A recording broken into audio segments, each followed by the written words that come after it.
حضرت عمر بن خطاب رضی اللہ تعالیٰ عنہ کا پوتا حضرت خلیفہ عبد المالک بن مروان بیت اللہ کا طواف کر رہا تھا۔ اس کی نظر ایک نوجوان پر پڑی جس کا چہرہ بہت پروقار تھا مگر وہ لباس مسکین لگا رہا تھا۔ خلیفہ عبد المالک نے پوچھا، یہ نوجوان کون ہے؟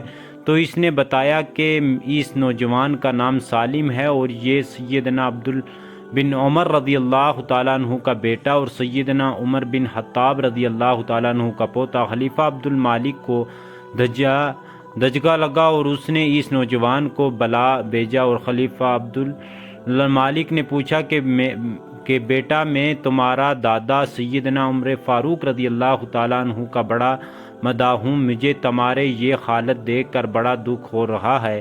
مجھے خوشی ہوگی کہ آپ تمہارے کچھ کام آ سکوں، تم ضرور بیان کرو، جو جوان مانگو گے تم دیے جائے گا۔ نوجوان نے جواب دیا کہ امیر المومنین میں اس وقت اللہ کے گھر بیت اللہ میں ہوں اور مجھے شرم آتی ہے کہ اللہ کے گھر میں بیٹھ کر کسی اور سے مانگوں۔ خلیفہ عبد المالک نے اس کے پرمتانہ چہرے پر نظر دوڑائی اور خاموش ہو گئے۔ خلیفہ نے اپنے غلام سے کہا کہ یہ نوجوان جیسے ہی عبادت سے فارغ ہو بیت اللہ سے باہر آئے اسے میرے پاس لے کر آنا۔ سالم بن عبداللہ بن عمر جیسے ہی فارغ ہو کر حرم کعبہ سے باہر نکلے تو غلام نے اس سے کہا کہ امیر المومنین آپ کو یاد کیا ہے۔ سالم بن عبداللہ خلیفہ کے پاس پہنچا۔ خلیفہ عبد المالک نے کہا، نوجوان اب تو نے بیت اللہ میں نہیں ہے، اب تو حاجت پوری کرو، میرا دل چاہتا ہے کہ میں تمہاری مدد کروں۔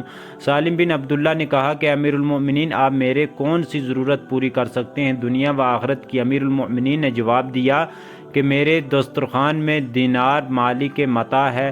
سالم بن عبداللہ نے جواب دیا، امیر المومنین دنیا تو میں نے کبھی اللہ سے بھی نہیں مانگی جو اس دنیا کا مالک کل ہے، آپ سے کیا مانگوں گا؟ میری ضرورت پریشانیاں صرف آخرت کے حوالے سے ہیں، اگر اس سلسلے میں آپ میری کچھ مدد کر سکتے ہیں تو بیان کرتا ہوں۔ خلیفہ حیران شدہ ہو کر رہ گیا، کہنے لگا کہ نوجوان یہ تو نہیں تیرا خون بول رہا ہے؟ کہ خلیفہ عبد المالک حیران اور شدید چھوڑ کر سالم بن عبداللہ رحمۃ اللہ علیہ وہاں سے نکلے اور حرم سے ملاحظہ گلی میں داخل ہوئے اور نظر سے اوجھل ہو گئے۔ یوں ایک نوجوان حاکم وقت کو آخر کی تیاری کا بہت اچھا سبق دیا گیا۔